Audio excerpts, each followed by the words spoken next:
观众朋友，今日个好无？欢迎收看福起来，那阿明哥刘浩明。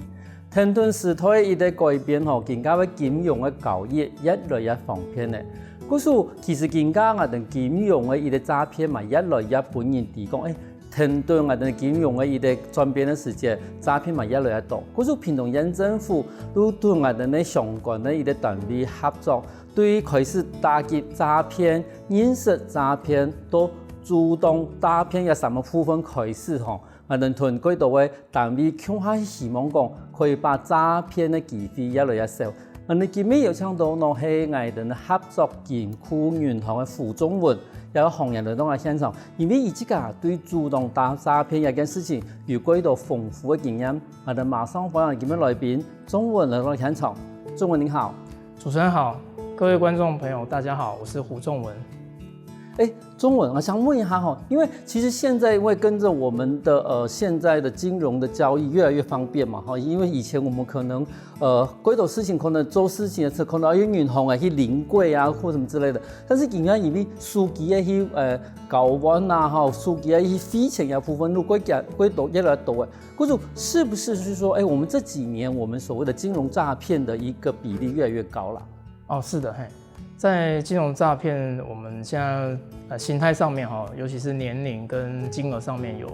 比較顯著化的 M 型化的趨勢。哦，在金額上面哈，過去都是比較大額的詐騙啊，才會比較受到矚目。可是，在近年來哈，小額的詐騙哈，它也是層出不窮，因為小額的詐騙哦，在民眾上面哦，它的那個防備心比較低。好，那在年齡上面也有明顯的變化，就是過去都是年紀大的長者，他們比較容易受騙。可是因為近年來就是年輕人，他們對於投資詐騙也是這方面的案件也是出現了不少。我想要先知道說，因為我剛剛有提到 M 型化，所謂的 M 型化的趨勢是什麼？就是說它大額的就是說超過100萬以上，那現在小額的2-3萬塊。3萬塊以下，透過ATM、網絡銀行，這種它不用約定賬號的，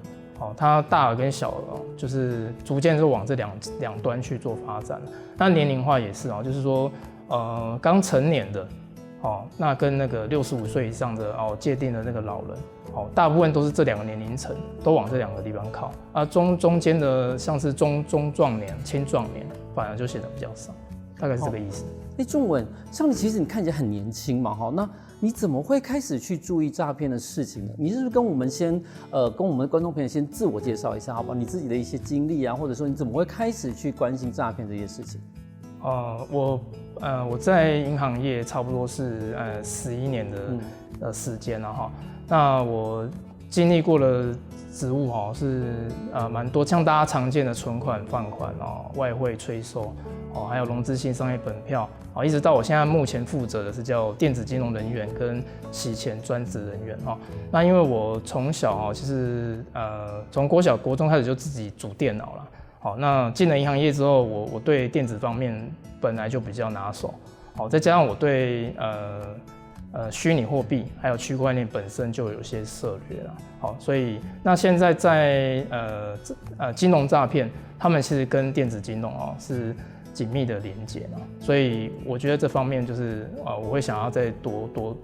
在職涯上面多琢磨了，而且對打擊詐騙就是對民眾是一件很好的事情。對，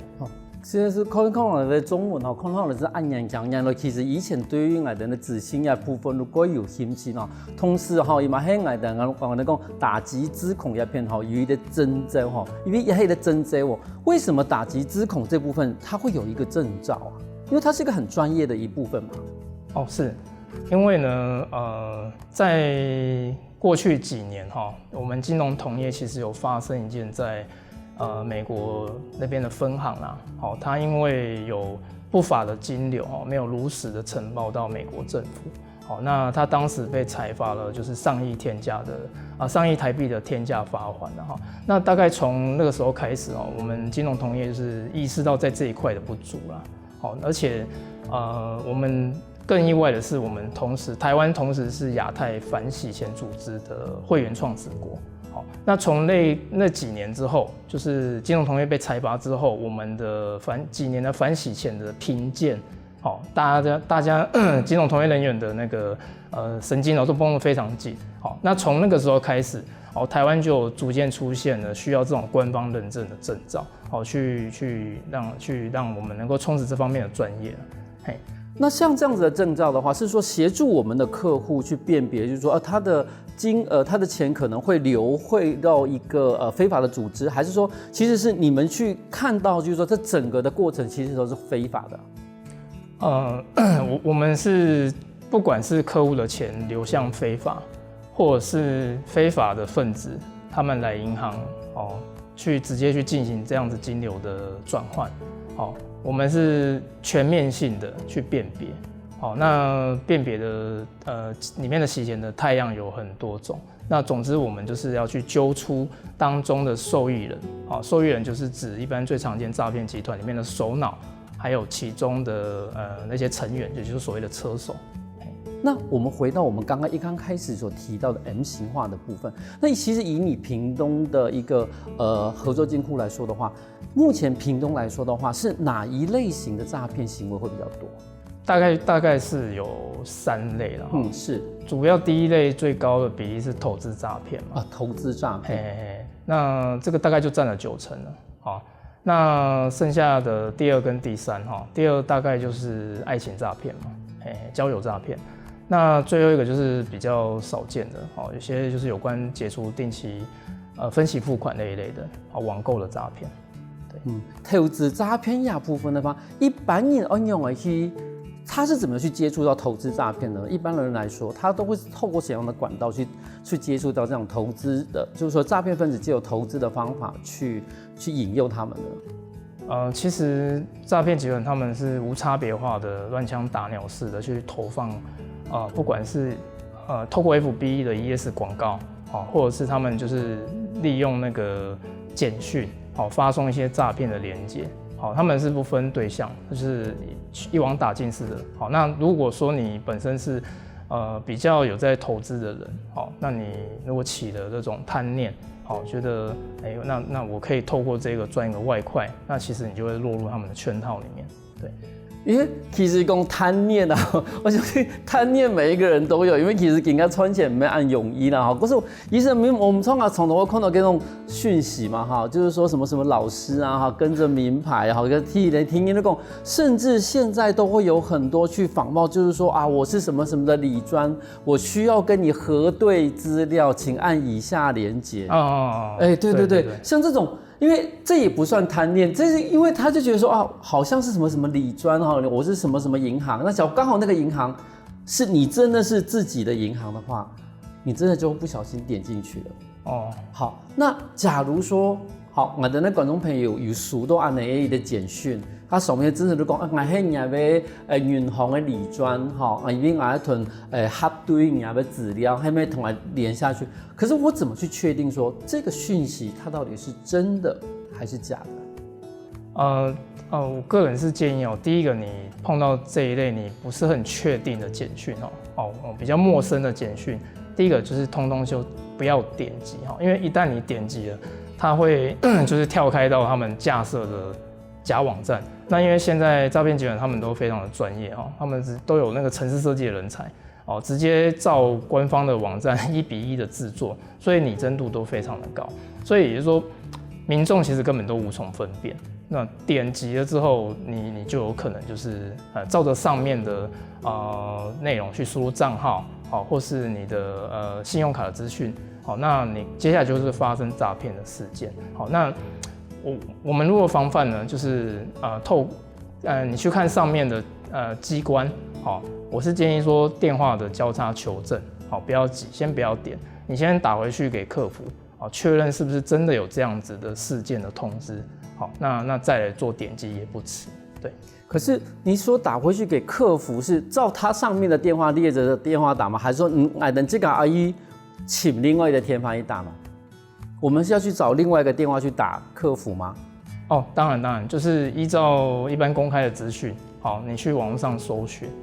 那当然是不要打他上面的电话，因为上面的电话很有可能就是诈骗集团在等你了。所以你一定要透过别的方式、别的电话去交叉的求证，这样子。古属等于如果，假如说我们今天收到这个简讯的时候，我们不要去相信简讯上面所讲的，即使是他讲的很恐怖，比如说啊，可能你的定存会冻结啊什么之类的，一定要再去透过另外一个管道，也许真的就是直接去找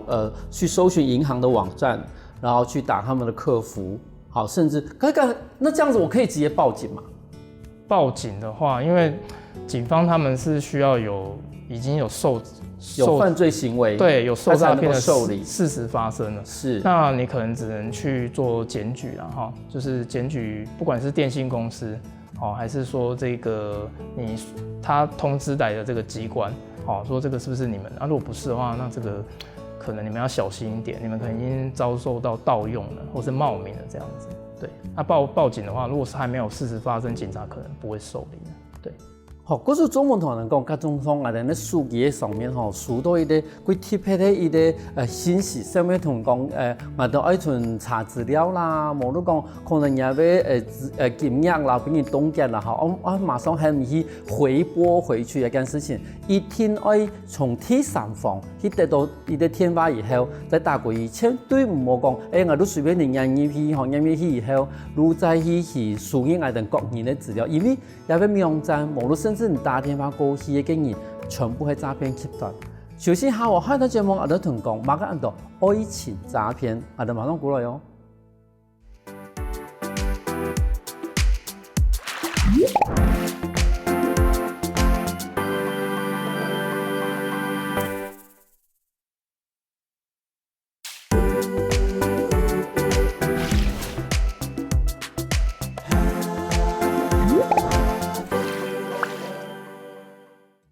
歡迎過來，福起來！上個節目我哋來自屏東合作金庫嘅紅人胡宗文來到我現場，同你分享詐騙嘅類型。頭都有講到我哋嘅投資詐騙啦嘛，頭都我咪有講到講，其實吧有啲詐騙，我哋愛情詐騙。我想請問一下中文哈，像一般來說，愛情詐騙大概會是怎樣的一個形式啊？我自己有碰過的哈的經驗是，有一次有一個女性的客戶啦，她來我們這邊要匯款到香港，好，那她匯款的金額是5000塊美金，好，那因為國外我們在匯款一定要表示你的用途是什麼，那我們詢問她是說買文具啦。好，那依照一般的經驗法則哈，你不會花5000塊美金去香港買啊哈，應該是網絡上或是就近門市買一買。那我們那時候當下就是覺得這個就是事有蹊蹺啦，那我們就是跟他在核對那個賬戶資訊的時候就有看到他手機裡面跟一個外國的男子哈。在對話啦，那個外國男子也不像香港那邊的人，好，那從裡面的對話大概知道說，可能是網友啦，那我們就進一步的跟他探尋哈，說，這個實際上是真的要買文具嘛，哈，那個女客戶她就說，剛認識的網友啦，那因為對他蠻動心的哦，那對方以說要來台灣找他為理由哈，希望他代墊機票錢，好，那講到這邊，我們就知道說這個很明顯是用愛情的方式去騙他了。那後來，因為我們以那個匯款資訊有遺漏哈，就是為理由哦，當下就是回電哦給這一位外國人哦，去想要跟他核對啦。那結果那個外國人他就是消失了哦。那當下這一個女性的客戶，她才驚覺說啊，我是被騙了這樣子，好，那當下就取消了匯款。嗰是等於你講，等因為人哋呢啲多做嘅行為，嗰是我哋就主動嘅也要錢去飛到香港。但是呢，常常我看到也要新聞的時候，我就會覺得說，像這樣的新聞，在現場的時候，你們需要花很多的時間去說服這個被騙的人嘛？或者是說，他為什麼會這麼覺得說，你們可以去相信你們所說的話，然後讓你打電話過去呢？我們就是透過在跟他對談的過程中以關懷的方式那先取得客戶的信任就是讓他了解說，第一個你匯這個錢匯到國外，那原則上如果是你匯錯或是被騙了，他要回來你要透過國外的法律去訴追回來是非常困難的，所以一定要謹慎，先讓他知道這件事情的后果有多严重。好，那第二个是就是如果第一步他已经相信了，那其实他就会心防降比较低，好，再把手机借给我们，然后我们就是以那个汇款的必要性哦，因为你的汇款的资讯如果不齐全，好，我们今天也没有办法受理你的业务，所以客户就不得不也是得配合，好，那让我们去回电跟这个人做确认，所以大致上就是业务上的必要性跟关怀，好，我们就能够取得客户的配合，这样子。等于是说，其实你们要帮助这一个客户之前，其实你还真的是要透过比较软性的方法去取得他的一个信任。哦，对对对，对不对？然后他才会真的就是让你慢慢的，结果让这整件的事情是很圆满的去完成。那假如说今天他跟你讲说，哦，我今天钱汇过去不是为了去买机票，因为其实你看从香港到这边的机票真的不用15万啊。对不对？5000块美金嘛。那假如说他跟你讲说，哦，我一个朋友，一个香港的朋友去叫我汇这个5000块美金到香港去投资，那这部分你要怎么去处理呢？或者说，也像这样子的所谓的投资诈骗，是不是也很多呢？哦，是投资诈骗，不管你是会要境外或是境内哈，我们其实都会去判别说，他这一个投资本身的内容，我们会先去了解一下。那如果说有些诈骗的特征很明显的时候，我们就是会跟客户说明这样子的内容实际上在市场上是不可能发生的啦。什么叫做投资诈骗的内容很明显？基本上投资诈骗在特征上面，我个人是分成4大类第一类就是很常见的就是它的低风险却有高报酬。好，那其实说白一点这个是不可能的事情只要是高报酬，一定伴随着高风险。好，那第二类呢，就是所谓的宣称固定的回报率。好，像2008年有爆发一件就是麦道夫的金融诈骗，好，它长达20年，那它就是宣称每一年呢有10% 的投报率。好，那一直到2008年那个时候，次贷风暴爆发嘛，那一年很多投资人挤兑，好，那麦道夫因为就是周转不来嘛，那就只好就是跟他的2个儿子坦诚，好，其实这一切都是庞氏骗局好，那他2个儿子也就举发他了，然后后来就是其实很多当时政商名流也都被骗了，好，所以稳定的回报率那也是不可信的。那第3个就是所谓的投资策略很复杂。好像最近很新兴的那个虚拟货币，或是区块链，其实他们的技术门槛很高，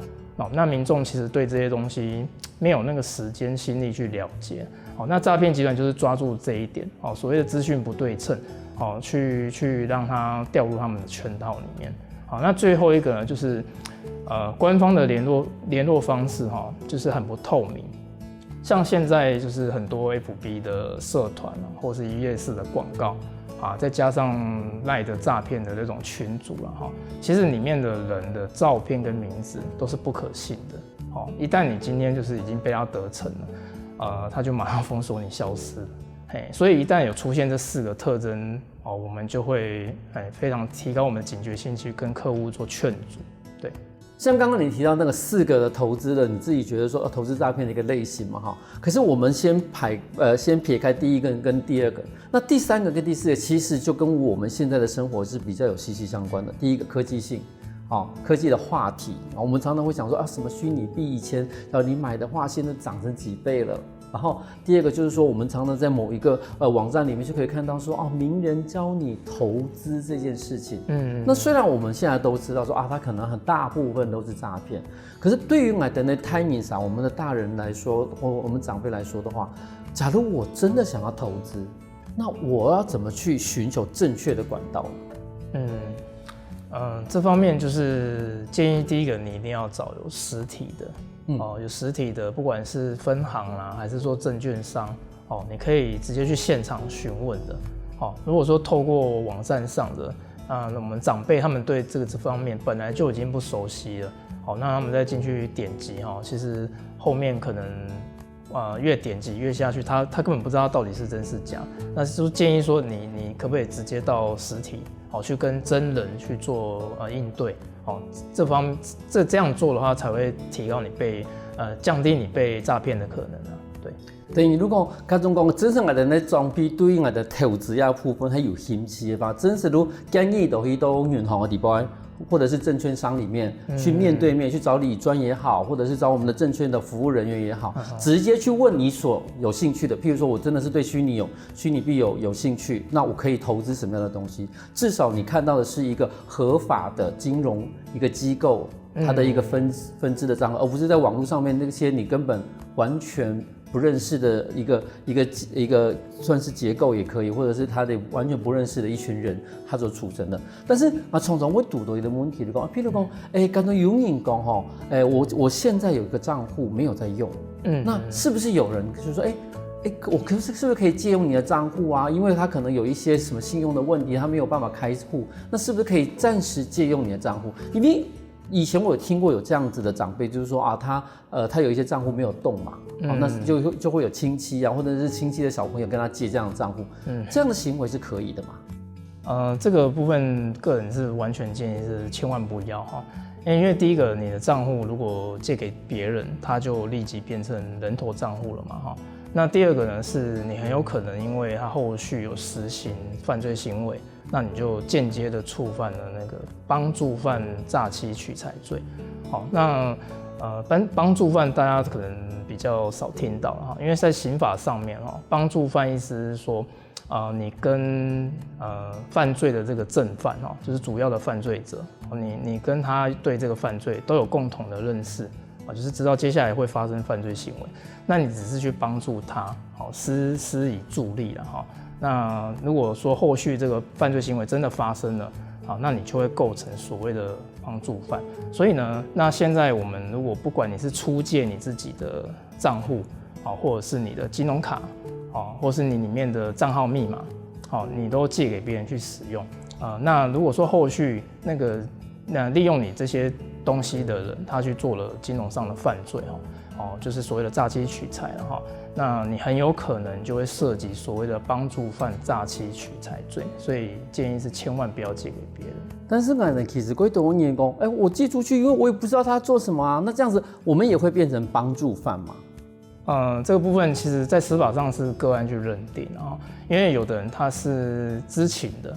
知道他就是要用這個賬戶去騙別人錢，但有的人想說我是真的沒有用，那我也不知道你要拿去犯罪啊，可能就只是去借個1-2天，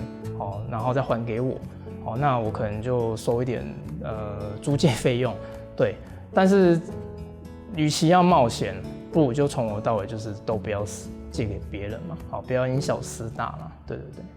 嗰數一邊部分總會有特別同人講，佢種講唔單止講我哋見面以後看到我哋咧嗰度嘅信息，唔好去釣以外同時我哋咧裝付一件事情，因為裝付一件事情，你即刻唔係講見面裝付拿去詐騙嘅以後，如果買去做乜事情，嗰種拿去做壞事法，唔如係天數犯罪嘅嗰種嘢。好，其實你如果發講我有唔對，我都來詐騙以後做乜事情我真係完全唔對，但是你還是會有一條，你是幫助犯。好，嗰時一件事情一定要搶我哋呢，觀眾朋友一定要多多注意一下哦。休息一下，我哋下一段節目馬上過來哦。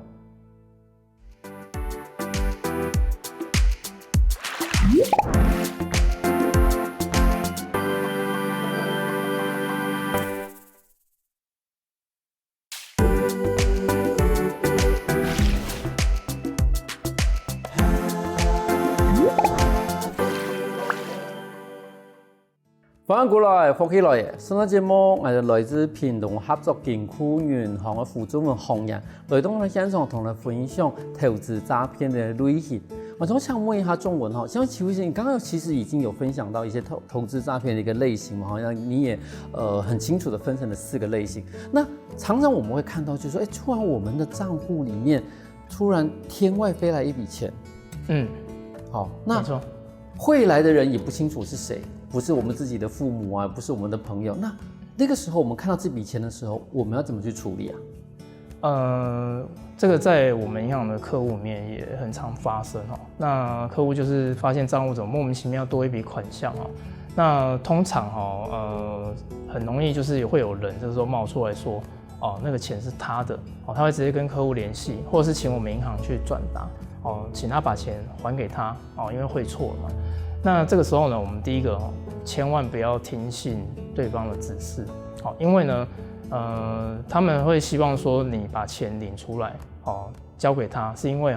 现在有一个新型的手法就是说他们先骗到被害人的钱，然后把钱汇到不知情的民众的账户那再请他们去领。那因为现在警察在追查这一类的犯罪，他们一定透过2个对象，第一个就是车手领钱的车手，第二个就是说那个账户的所有人那通常我们可以透过账户的交易明细，还有那个监视器去追查。那他们就是利用这一点不用让车手去领钱，他就是请你去请不知情的民众去领。那领出来之后，再跟你约在那个没有监视器的地方面交。那这时候车手就会变成无辜的民众了。对。刚问题这个问题的话，就是说我们为什么，我们的账户为什么会被这些犯罪的人员知道呢？而且他还可以直接联络到我们呢？这个其实就很简单，就是长年以来各自的被买卖的问题啦。对。告诉等于就是说其实我们可能在很多的时候，我们已经不经意的把我们的账号跟我们的联络方式，其实都已经透露出去了。对。所以说才会变成就是说，我们的账号里面突然因为进来很大笔的钱，然后甚至我们还收到了讯息，就是说我不好意思，我钱转到你那边去了我不小心转错，是不是可以把那个钱还给我？甚至有些人可能还会说，我还可以给你一点点小小的红包当成是这部分的谢礼。但其实不知不觉，我们已经变成了别人在洗钱的一个棋子。就等于是说，以前我们常常看到就是说可能车手自己去领钱，但是现在透过无辜的民众把钱领出来之后，反而变成了个共犯的一部分。当我们发现就是说我们的账户里面突然多这么多钱的时候，我们要怎么办？正确的方法是什么？当然刚刚前面有提到，第一步你先不要听对方的指示去做嘛不要去领出来给他。那第二步呢，接下来你就是拨打165的防诈专线去通报，去确认这件事情。那接下来呢，就是去警局报案自保。那这样子才能保障你不会做出被利用违法的一些事情。那而且呢，其实民众都会很担心说我会不会构成刑法上的侵占其实是不会这个只会有民法上面的那个不当得利需要将钱返还的问题。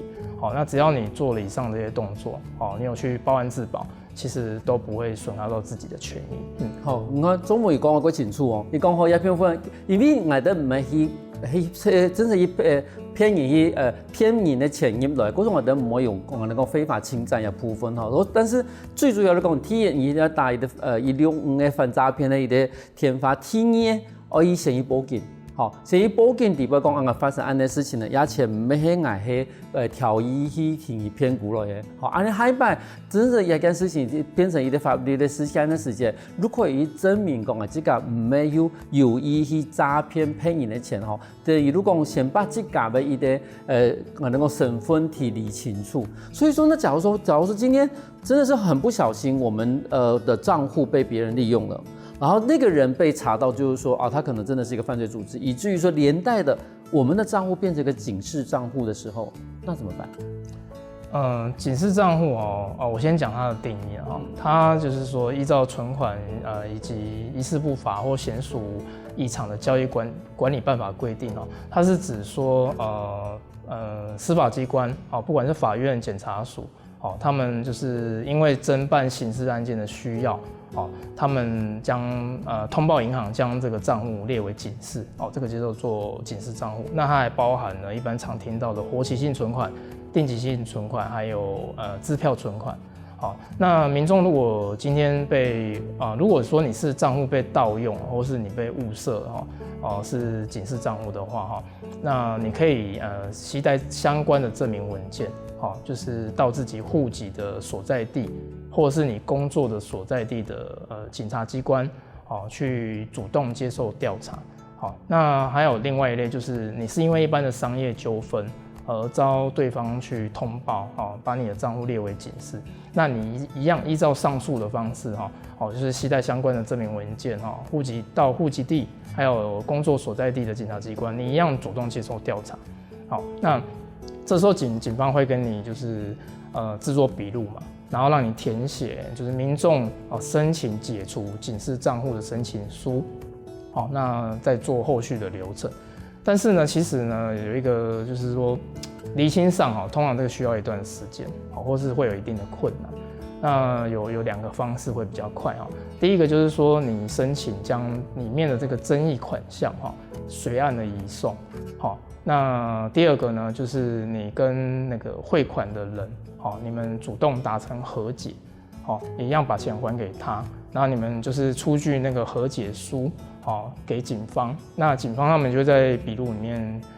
去注记说你们已经达成和解了。那这样子的话，这个账户的解除就会来得快很多。对。可是其实伊用变把我的账户变成一个刑事账户的事情，其实我相信各种人会几严重啦哈。但是其实我的中文有语话能讲到讲，唔干很用的步骤哈，唔干很即个去把钱还还的对方，无如果嘛达成一个和解。但是最重要的，一天啊先去我哋咧警察局去报告，去报案。报案以後呢，如果本下一個解除警示賬戶嘅也部分，移民樣講啊，唔講唔做乜嘅事情，其實第一件事情先去同我哋警察局嘅去報案一件事情，至少係證明這個係一個前拍嘅，無論講這個係有意思去解決一件事情嘅，唔係講多多事情嚟都變啊嚟後報，因為其實有時間唔係這個係故意嘅，唔係這個係挑事嘅，嗰時還是用這個正面的一個態度，去面對啊問題。像我哋下話，像我哋爸爸媽媽其實年紀過大嘅，嗰時譬如講，我哋從頭我接到講詐騙電話，嗰時我哋幾多嘅東西都提處理，反正我都提講，反正廿電話冇人哋，每日打電話過來嘅人，全部係詐騙電話，都係的唔可以數。那像這樣子，其實您也面對了那麼多的一個詐騙的一個案例嘛，那你有沒有失敗過？就是說我們沒有成功的去阻擋過所謂的詐騙行為的一個產生。這當然有。那我分享一個，就是大概今年是過年後的一個案例啦，就是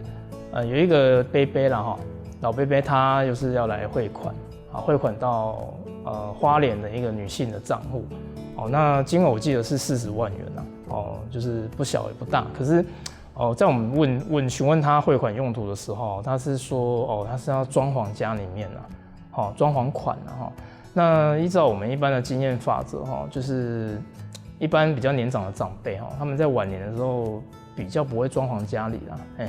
那第2個是說，通常就算真的要裝潢，應該也都是就近處理啦，因為我們是在屏東嘛，那他會委託花蓮的那邊的裝潢行是有點奇怪的，所以我們就是當然就是說之以理啊，跟他說，真的是要裝潢嗎？那可惜的是這個伯伯他就是急着要匯，那其實裝潢款這個東西，他也不願意讓我們進一步的去查證，他手機也不借給我們，那他說他想裝潢那不行嘛，對，那所以銀行畢竟還是服務業，我們還是要先受理嘛。那後來就是說，在1-2個小時之後，那個錢被對方銀行退回來了，就是主動的退回來了。那我們就通知伯伯過來啊，跟他說，你的錢因為某些原因被退回來了，是不是有問題這樣子？那結果伯伯就是還是不死心了，他後來下午又來匯另外一個賬戶，同樣的名字，同樣的女生，她另外一個賬戶。那這時候我們就是很確定這個是被詐騙的了，那我們就請那個警方到場，跟他說明，你上我那個賬戶都是對方銀行認為有問題退回來了，那你現在又在匯，那不是可能就是一去不回了嗎？那後來那個伯伯就是只能放棄匯款就回家了嘛，那我們隔天又看到他來了，那他不匯款了，他直接把40萬的現金領走。那我們就是有詢問他說，那伯伯怎麼還是要把錢領走呢？他說我要去跟他面交啊，不行嗎？那這種情況下，銀行在受理這種現金提領，我們是不能拒絕的，我們頂多就是進行道德的勸說，或者是申请警方护抄，好，看能不能去保护他到最后一刻。那可惜他也拒绝，好，所以到最后来耳闻他后续被骗了很多钱，好，所以这就是一个失败的案例。对。不过这个失败的案子真的是不能怪你们了，因为其实你们也已经尽了你们能够范围的所有的行为了。因为其实他真的，假如即使有很多的一些原因，他真的要去给那个女生的话，你真的是你也是没有办法的事情。或者看完今日节目，我发现到讲，其实我哋呢，更加要诈骗和团队外的呢，更加沙飞的信息啦，无论讲电子化越来越方便以后，一部分的诈骗就越来越多诶。可是今日的节目里边，都希望讲我哋觀眾朋友看下以後，你會發現到講，我哋日常地邊看到嗰度事情地邊一定要注意。同時，嗰種唔認為講，一件事情佢檢咗哦，有人來加錢哦，冇乜嘅事情哦，感覺到有懷疑、有負面嘅時間，唔可以去前外的那銀行誒，有冇先就講，係咪有一件事情，無論嗰種真正講認為政府有乜問題嘅事，第一件事情都真係聯絡銀行嘅同時，去前外的那個警察局去報案。今天非常謝謝中文呢，讓我們現場跟我們分享那麼多詐騙的一個故事。謝謝主持人，謝謝觀眾朋友。休息一下哦，得聽下你現場來橋下運通哦。我跟福起來的觀眾朋友，記得去我的面書網站，還有到我的客家電視台 YouTube 把我的影片分享出去哦。